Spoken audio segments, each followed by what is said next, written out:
kid from Curacao who beat a woman because he believed she was a witch. A kid selling drugs at a drive-through window of a burger joint. Great. You want fries with that Coke? 2 kids tossing rats into cars in traffic. And a custody fight over a blue-tongued skink. I don't want to know what that is. It's a lizard. The woman claims it's possessed by her dead son's spirit. Now the neighbors come over to pet it and to look for lotto numbers on the skin. Am I the only one who can hear civilization screeching to a halt? No, I hear it. So jammed up. Judge Gray. Judge Crumble. Do you know Judge Novak? Well, yes, hi. This is my CSO, Bruce Van Exel. Mr. Van Exel. Well, I'm glad we ran into you, Judge Gray. I was just talking to Barry about the members' dinner for the Connecticut Coalition for Judicial Reform. Will you and your CSO be attending? I can't make it. Amy?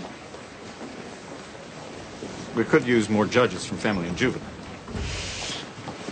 No, I will go. I've already missed the last 2.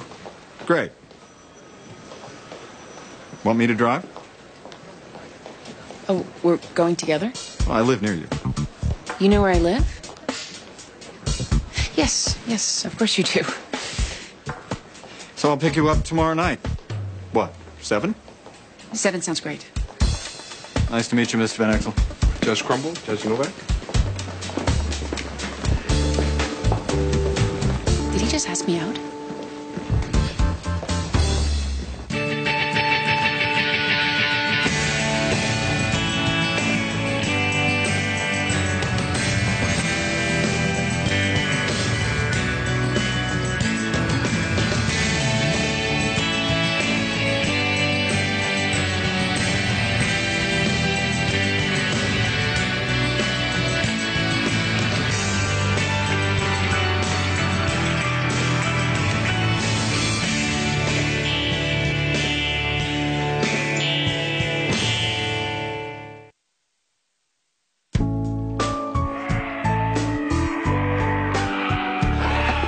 This volcano doesn't make enough lava to scare the dinosaurs. Oh, no. I don't think you should add any more baking soda. If I'm gonna win the science fair, it has to look real. Well, you got this fiery meteor closing in on them. I think it looks great. Amy, please call the Census Bureau and tell them they're off by 1. Why? Because I'm going to kill Kyle. He begged me to set up a breakfast meeting for him at a halfway house. I called him. I paged. I'm working on a Celtic curse. What made you think he'd be here just because he said he would? It's becoming clear that on the McCarty family tree, Kyle constitutes the sap. Oh, finally. Do we miss him? Who? Kyle. Well, you said he was coming by. I thought maybe he could take a look at Ned. Yes, Ned has a common cold, but why remain calm when we can panic? Maybe Ned has bubonic plague or botulism. Lauren, where have you heard of those? Chanel's exhibit is on diseases of the world. Well, while you're all in such a good mood, I thought you might like to know I've joined the Polar Bear Club. We're jumping in the Hockenham River Saturday morning. You'll catch your death of cold. You might as well tangle with pneumonia. When I hit that water, I'll feel more alive than I've ever felt before. Wouldn't you also get that feeling from hitting yourself in the head with a hammer? Or changing a diaper. All right, I'm tired of waiting on the curse. I'm going to go and murder my nephew in person. Okay, bye, Mom. Have a good time. Bye, Mom. So, Amy, you want to do it too? Jump in freezing cold water? No. Carpe diem? Suck the marrow from life? No. Take some time to think about it if you need to. Okay. No. As a high school principal, the safety of my students is my top priority. So when Jamie Sturdivant tells another student, "You're on my Columbine list," I am compelled to take action. Even though my client was not at school at the time and made the remark as a joke. Your Honor, we have a zero-tolerance policy when it comes to weapons and violence. We don't allow for jokes. Was the defendant's statement the sole cause for your complaint? No, there were several disturbing issues. We found drawings of Nazi swastikas in his notebook. Weren't those sketches part of a report he was doing on the Holocaust? Yes, but there was more. When police went to the defendant's home, they found a shotgun in one of the closets. Did my client not explain that the shotgun belonged to his father, a licensed hunter, I have to consider the cumulative effect of evidence. When assigned to do a one-act play on the problems facing schools today, he focused on school violence. Is he wrong? No. Of course, violence is a problem, but put yourself in my shoes. Swastikas, shotguns, a play about violence, and a remark about Columbine. What if I ignore the signs and something terrible happens? Isn't that really what this is all about, Miss Darnell? Making sure your liability is covered if something terrible happens. I am concerned for the safety of the student body and faculty. I have no more questions, Your Honor. Thank you, Mr. Arnell.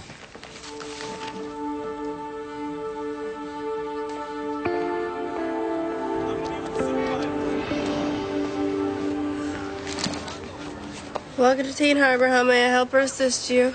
I'm looking for Kyle McCarty. What do you want him for? Ow! Ow! It's personal. And you would be... I would be opening that gate if I were you. Excuse me? Open it. You don't have to get hostile. No, I don't, but it saves so much time.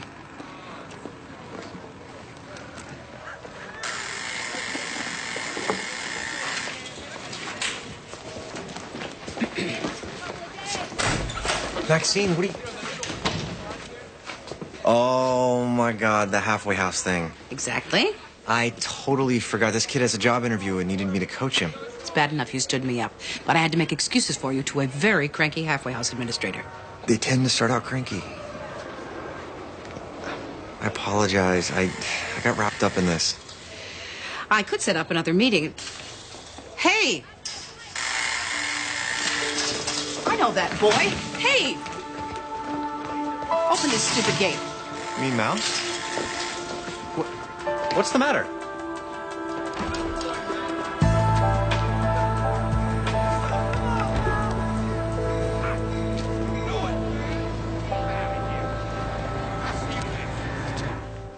Miss Humphreys, I see on your mail log your kids had fish sticks on Monday. But when I cross-check your grocery receipts, there's no record of you buying any. Well, I didn't falsify it. My mother brought dinner over. What's the big deal? The big deal is Judge Gray wants to know exactly what your children are eating. Well, they're eating good. What do I have to do to prove that I'm sorry? You look tired. No, really? 3 kids and 2 jobs, and I look tired? You're not hungover, are you? Oh, man, you people do not let up, do you? Miss Humphreys, it's my job to make sure your children don't end up locked in the basement for 3 days. It's back when I was drinking. Exactly. I'm just tired.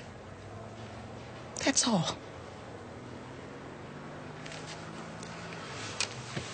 This is your 3rd term in front of Judge Gray. Though I can't speak for her, I say it's your last chance to hang on to your children. I'm aware of my history, Mr. Van Exel. How could I not be? You remind me every 5 minutes.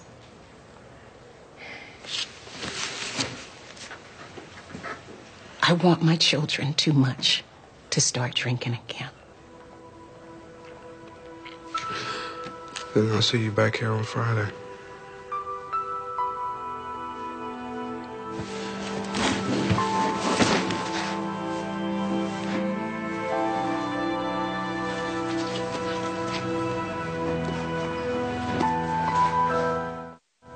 Dr. Byers, you administered the psychological assessment of the defendant, didn't you? Yes. Jamie Sturdivant is of average intelligence, personable, somewhat quiet and unassuming, with a select few friends. Is there anything in his past that might indicate a capacity for violence? He was involved in a couple of fistfights in school, and he was also suspended for vandalizing a rival school. Did you administer a thematic apperception test on Mr. Sturdivant? Yes, I did. Projective testing indicates a level of frustration and anger beyond that expected for a male his age. Thank you, Dr. Byers. Mr. Lamoureux? When were these fistfights in school? One was in the 5th grade, one was in the 7th. But Mr. Sturdivant is in 9th grade now. 2 fights that long ago hardly make him a hooligan. Well, I was asked if he had the capacity for violence. Fistfights at any age verify the capacity. And this vandalism. Wasn't Mr. Sturtevant one of several students suspended for what turned out to be a prank during homecoming week? Again, I have to make an interpretation that is based on behavior. Dr. Byers, can you say with any degree of certainty that Mr. Sturtevant is a threat to his classmates? He fits the profile of a student who might act out violently in school. So do thousands of others who never resort to violence. Isn't that true? Well, I think thousands is misleading. Dr. Byer, if Mr. Sturtevant is a ticking bomb, he's ticking very quietly, isn't he? It's not the ticking that concerns me, Mr. Lamoureux. It's the explosion, which, believe me, will come. A bomb doesn't want to keep time. You see, a bomb wants to explode. Dr. Byers, tone it down. Well, that's not my job, Your Honor. I'm afraid that's yours. My job is to warn people to the very best of my ability. I suppose we should consider ourselves warned. In my opinion, absolutely.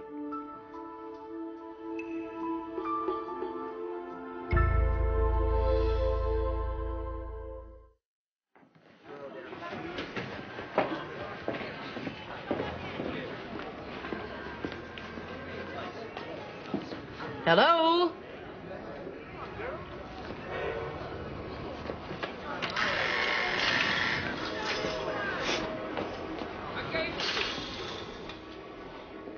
So what time you want to do that, yo? All right, cool. Cool, yeah, we can meet about that time. Right. Uh-huh. All right, man, I'll holler.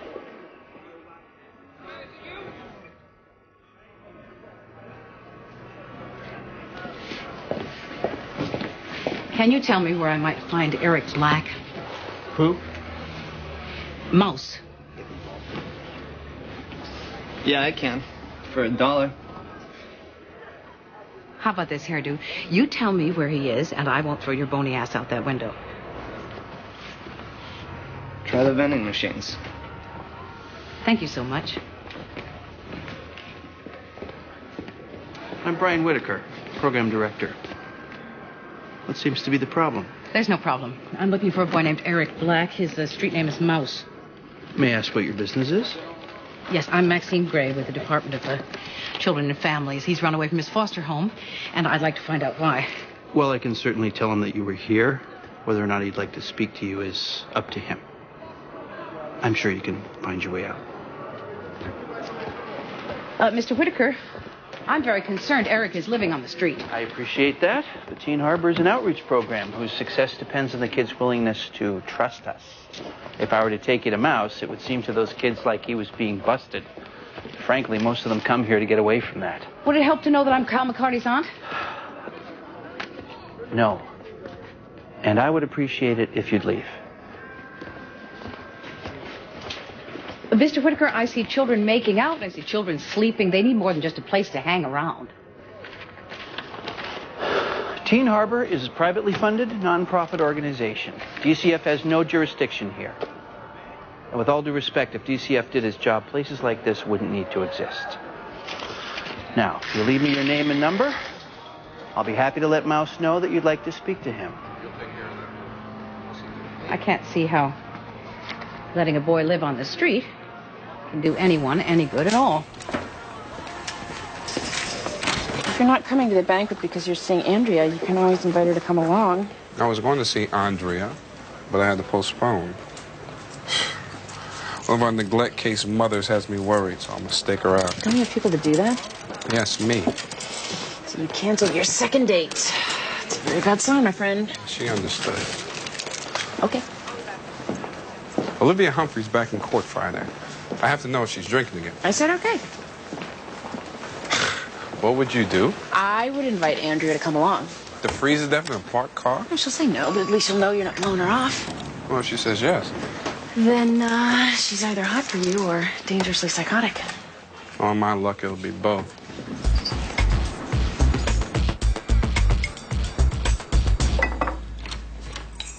Oh, Kyle! The most amazing thing happened. I want a ticket to Rob Zombie tomorrow night. Rob Zombie? Wow.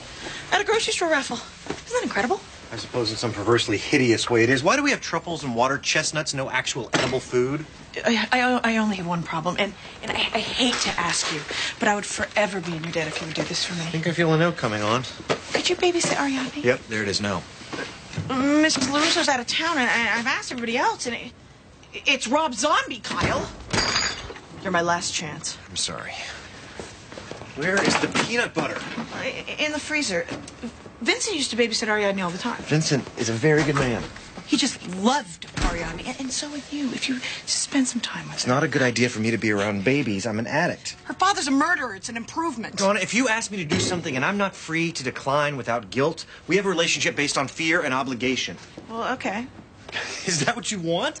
No, but it's Rob Zombie! Donna, I'm sorry. Even if I would, I can't. I'm up to my ears in work and 12 steps. I'm going out to get something to eat. What about being of service?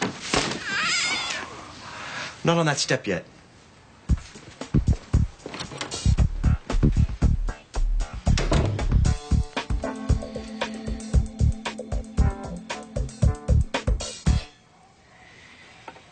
I will bet a dime.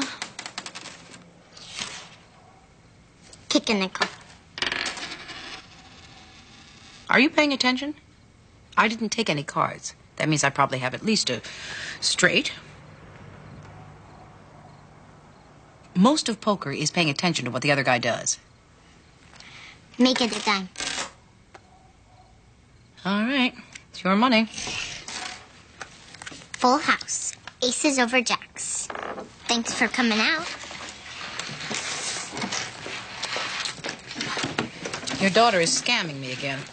I would never have taught her how to play poker if I'd known she was going to get this good at it. You didn't teach me. Kyle did. Oh, really? Well, he taught me how to play good. Well, what do you think? You look fine. Of course, you look fine in the other 3 outfits, too. Well, I don't know what I'm getting into, so I don't know what to wear. What did he say exactly? He said exactly. It would be good to have more judges from juvenile and family. That's not a date. But he's picking me up. That could be a date, and he's establishing feasible deniability if things don't go well. Well, if it's not a date, then I'm free to mingle. If it is a date, I'm not. You know what to do. Why doesn't Mom answer the door? Because entrance is everything.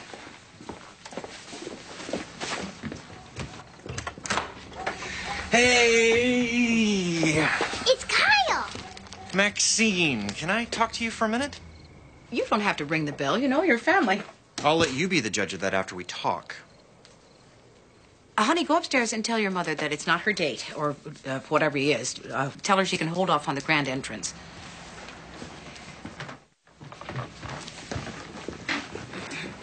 Brian said he had a little run-in with you. He said you marched through Teen Harbor like a stormtrooper and threatened to throw some kid out a window.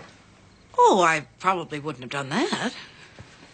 We work really hard to create an atmosphere where street kids feel comfortable there. And a government agent scowling and flashing a badge makes that comfort level go way down. Who said I was scowling? I've seen you when you're upset. You scowl. I don't think I was scowling. Whatever. The point is, if you want to talk to somebody at Teen Harbor, let me handle it.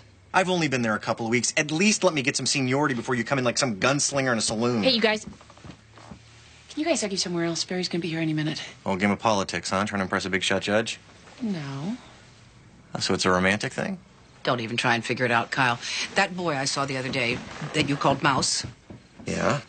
His name is Eric Black. He's run away from his foster home. I would like to talk to him. Fine, I'll dig him up. Are we square on this? Yes. Good. I'll call you. Amy, whatever it is you're up to, you look nice.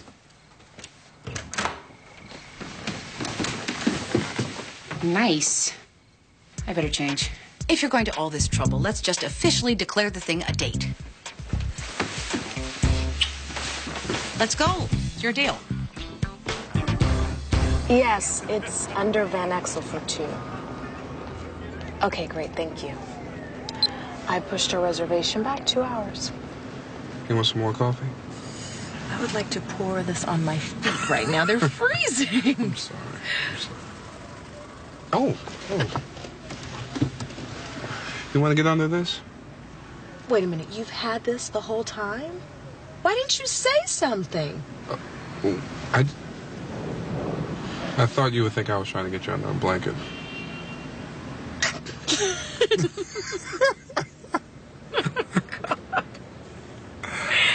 man. There you go. Here. Thank you. Right. No, you too. Get under. Thank you.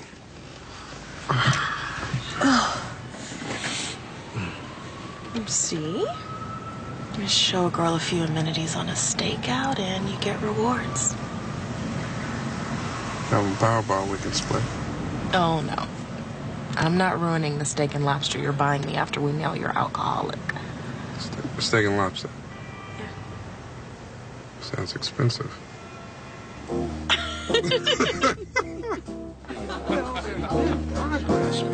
The justice system it's almost like Dickens' time. Except in his day, they hung everybody.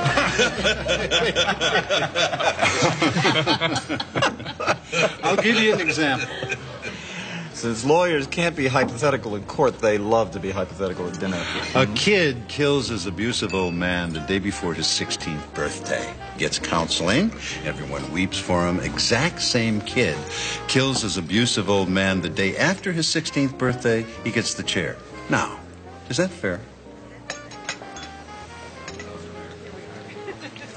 Me? Well, you are the resident expert. Well, I think that if he kills 2 abusive fathers in 2 days, this family has real problems. There's no serious answer to that question.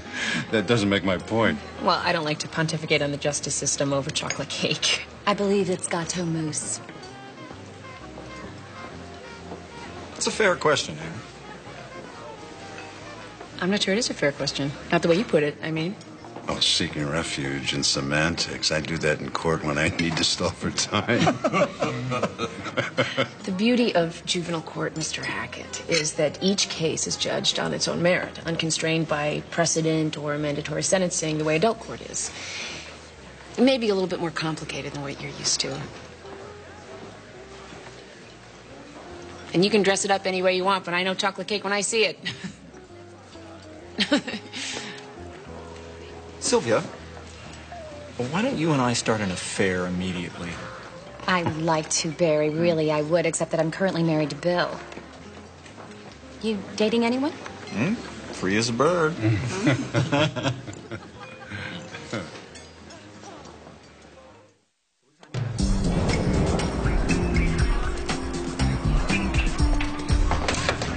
Hey guys, have any of you seen Mouse? Stays with some dude. Does this dude have a name? I think Mouse calls him Daddy. Probably shoot hoops at the rec center on Hawthorne.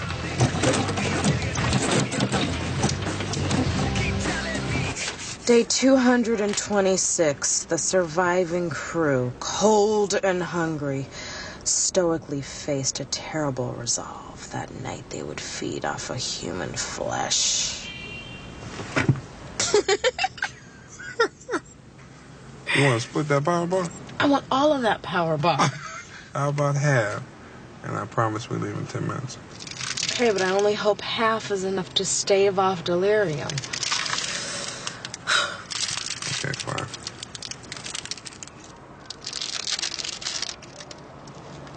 Any other complaints? My hands are freezing. Give them to me. What are you going to do with them? Just give them to me.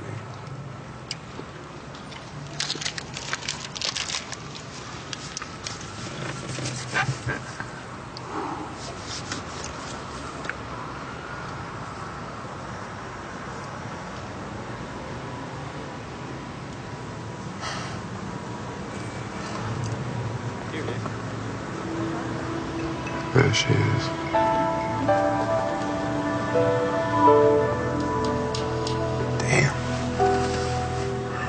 You know, it's sob story after sob story of kids who not only deserve a second chance, but a third, a fourth, a fifth, a 20th ad infinitum. The juvenile court will never live up to its rehabilitative promise, and the lower standard of due process is no longer acceptable by most people. Phil, why are you monopolizing Judge Gray? Gordon here is a journalist. Why don't you pick on him? Thank you. I'm trying to learn something, Barry. You can't learn anything from journalists. You know what I'd like to discuss? It's not like judges are ever held to task. He doesn't care what you want to discuss. He doesn't care what anyone thinks. He just keeps talking and talking, pretending to be asking questions when really, in fact, he's just holding forth. Look, I have tried to be polite as you've ruined my dinner because I'm here as a guest of Barry's, which means, by the way, that you should have shut down this loudmouth a long time ago. Oh.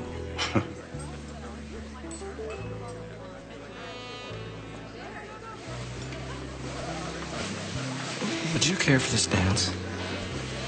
Not really. Oh, please. I'm not a deadhead. Don't make me go out there and dance alone.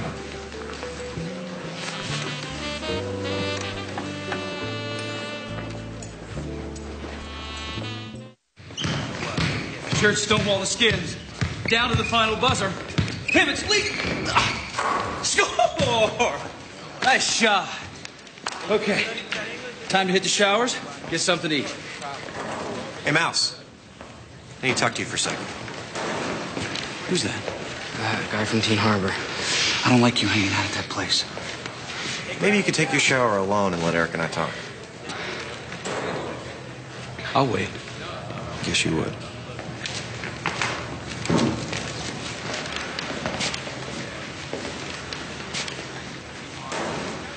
Who's this guy to you? A friend. What's his name? Dante. Dante Markham. He lets me crash at his place. Look, what do you want? Not me. Maxine Gray. You know her? Sure. She was nice to me. She just found out you bolted from foster care. She's concerned. Well, tell her I'm fine. If you know anything about Maxine Gray, you know that's not going to fly. When? Now. All right, let me grab a shower. All right. Excuse me, sir. Go ahead.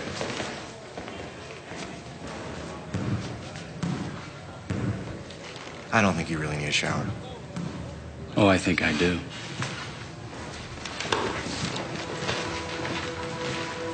What are you doing? Memorizing your face to go with your name, Dante Markham. Dante Markham. I'm not likely to forget that. What's your problem, man? Do you know how old that boy is? Do you know the age of consent in this state? Because those two numbers, they don't add up, Mr. Dante Markham. I gotta tell you, I'm standing right here, and even though you have a very definite smell, I really don't think you need a shower. Kid knows where to find me. Yeah. So do I.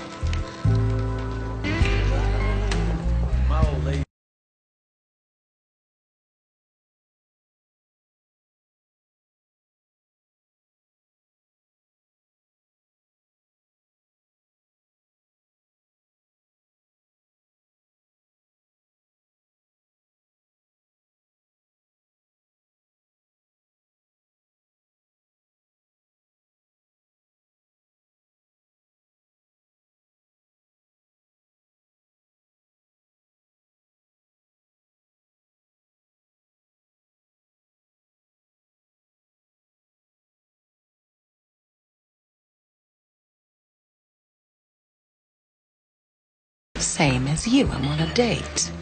I'm not on a date. I'm here finding you in a bar surrounded by alcohol. I told you my kids mean too much to me to be drinking.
changed? Everything was okay for a while, until Debbie tried to get me interested in... you know. Debbie is another foster child in the family? No, their real daughter. Totally cheerleader type. When I told her I wasn't interested, she figured it out and told everyone else. Then that's when you left. I don't have to put up with that anymore. I can make it on my own now. If you're 16 years old, you know exactly what Mr. Dante Markham wants in return. I can handle him. Sure, until he's standing over your bed in the middle of the night. Eric, why didn't you come to me? What could you do? Find you another foster placement? Arrange early entrance into an independent living program? Bring you to my house?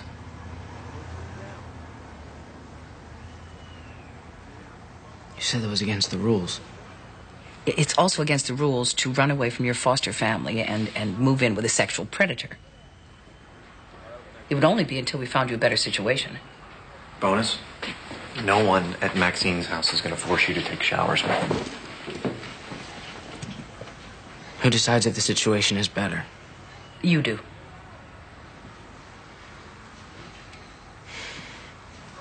Okay. Deal.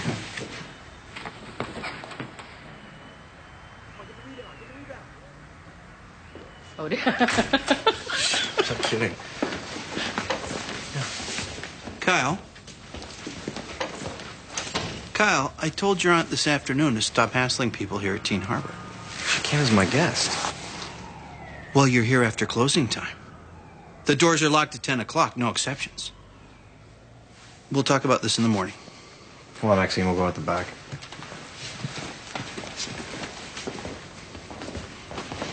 It's all there.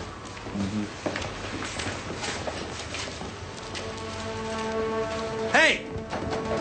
Hey, man, come on, man! Let's get out of this book! All right, that does it. That's it. Maxine, what are you doing? My name is Maxine Graham with the Department of Children and Families. I'd like to talk to the officer in charge, please.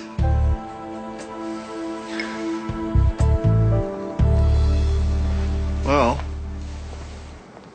it was kind of a rocky, whatever it was we had.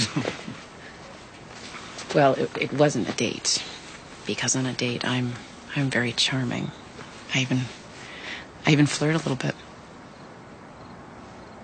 Are you flirting now? You want me to flirt? Maybe we could try pizza and a beer and a movie. See how that goes? Pretend this evening never happened. Well, if we're going to see each other again, this evening better not have happened.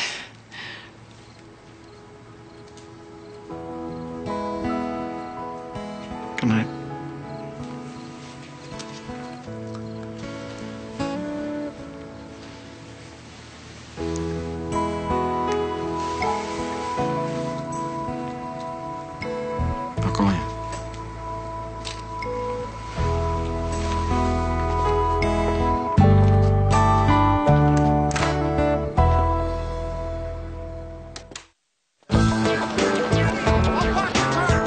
It was a joke. I mean, everyone jokes about Columbine. If I joke about Custer's Last Stand, you guys gonna search my locker for arrows? What about the swastikas? They were for a report about the Holocaust. I mean, how do you do that story without talking about the Nazis? What about the shotgun in your father's closet? I don't even know where he kept it. Tell me about the play you wrote. Well, it was a school project. Just for marks. It's not like I believed any of it. See? Anything else, Mr. Lamoureux? No, Your Honor. Just a minute, Mr. Sturdivant. Why did you write about the Holocaust? We were supposed to write a report about World War II. And why didn't you write about Midway Island or the Battle of the Bulge? I don't know. I found the concentration camps interesting. Interesting? Yeah, just interesting. You know how the people who were on top were suddenly the people that were being crushed. But they got the tables turned on them. So the Holocaust is the story of revenge?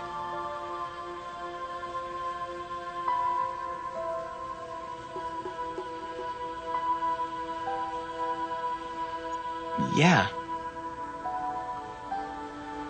It was just interesting. I mean, that's all. Thank you. That's all. Your Honor, is there more you need? No. I will have my decision in an hour.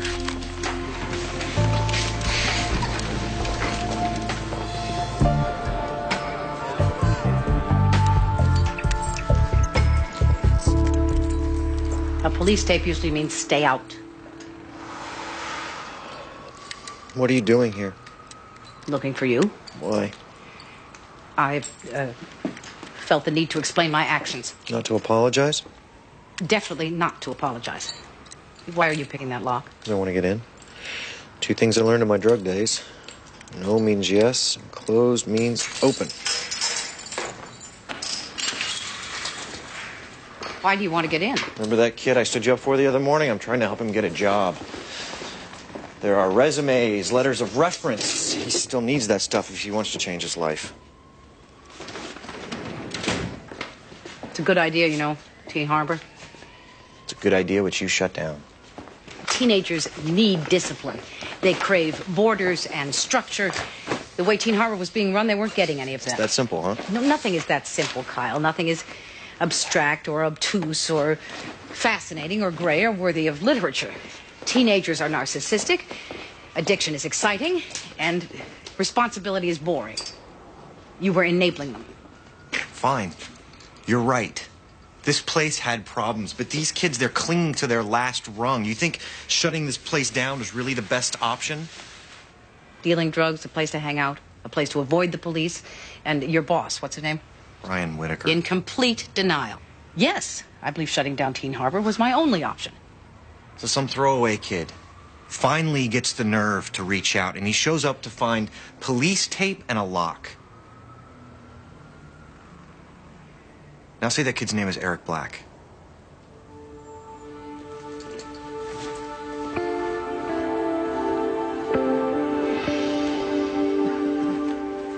The world is a scary place these days. The mundane has become menacing. The ordinary has become ominous, and we demand zero tolerance because we feel vulnerable. A young man, not unlike so many others, is singled out as a threat, even though everything he's been charged with can be explained. Are we here because a nervous high school principal is overreacting? Or are we simply paranoid? Yet I am uneasy. Maybe it's because I know where my 6th grade track medal is in my house, and you claim not to have known there was a shotgun in the closet.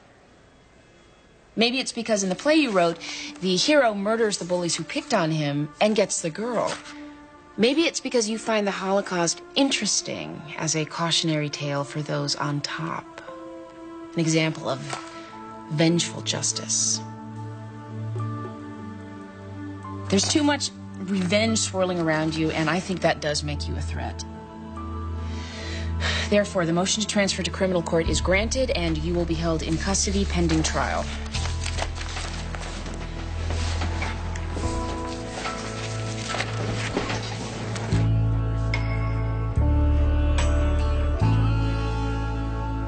Oh, come on, Ariadne. This jar was really hard to open, and it's your favorite. Strained spinach filled with nutrients. Hey, Donna. Isn't tonight Rob Zombie? I couldn't get a babysitter. Oh, come on, Ariadne, down the hatch. That really was your last chance, huh? I never joke about Rob Zombie. Who's the adolescent? Donna, this is Eric. Eric, this is Donna. Eric has been officially certified by the National Board of Babysitters. Really? No, he made that up. But, I've done plenty of babysitting before. Thanks. Hey, yum, yum, delicious. Come on. Yum. What's that? Let me ask you something. Eric? Oui. You a murderer or anything? No. I'll vouch for that. Congratulations, you got the job. I pay $7.50 an hour. I'll be back around midnight. You know, unless Rob beckons me backstage. Be good, Ariadne. Mama's gonna rock out with the soundboards.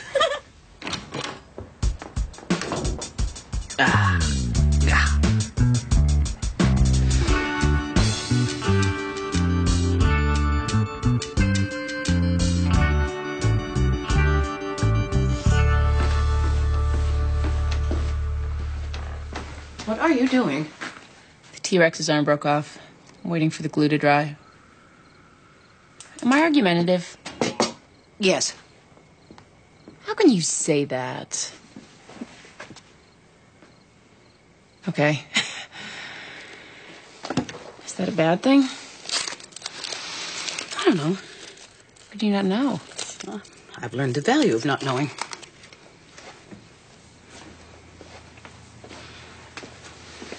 I take it your date went badly. It wasn't a date. It was more like a business date. Except at the end. What does that mean?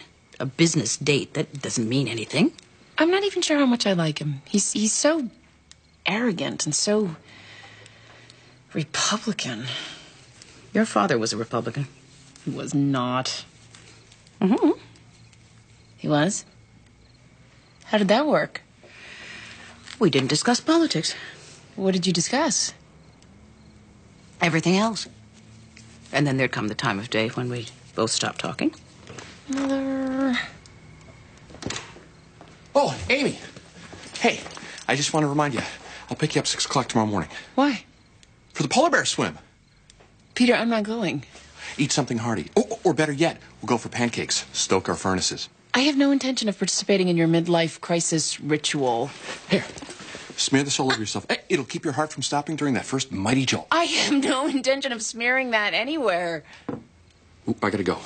6 a.m. I'm not going. Peter, I'm not going. 6 a.m. I'm not...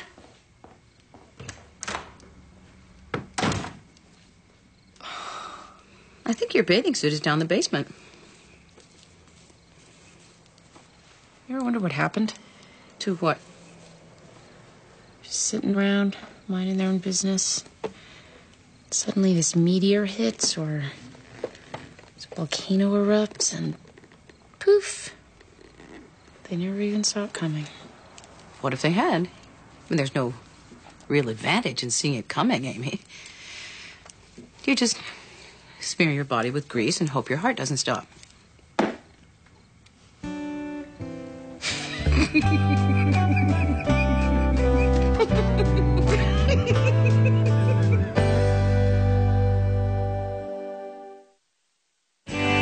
Coming up next on TNT's Prime Time in the Daytime, Amy faces a tough decision on a mother's ability to care for her child.